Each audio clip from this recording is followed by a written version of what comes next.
Okay, so this is a video of a Western side-by-side, model number WP2, William Paul -2, Western lift, 8,000 pound capacity, and as you can see, we have a leak at the seal, and the lift is not going down all the way, so we have to remove the equalizer system here, pull out the equalizer system, and remove the debris that is stopping this lift from going down to ground level.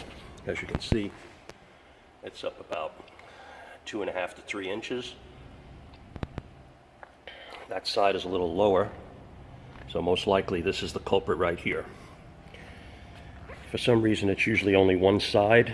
I've very rarely had two sides go at the same time, but if one is not going down, of course it's going to stop the other one from going down because they are both connected by cable, the equalizer system.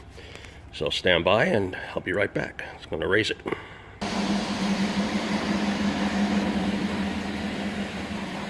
Okay, so as you can see how clean this one is. You don't see any noticeable rust or any noticeable rust on the cable. Okay, so these got to be taken apart, and then I pull up this, and you got a pulley assembly in there that you take apart, and now you can see the difference here with all the rust that's caked up. You see the difference in color, and as you get higher, it's a little less. So this one is definitely the culprit, while this one is clean.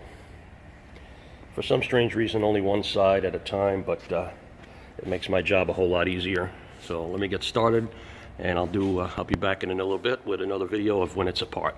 Unfortunately, I can't videotape the whole repair because I'm only one guy, and my actual camcorder is not working right now due to a dead battery. Forgot to charge it, so I only have a cell phone.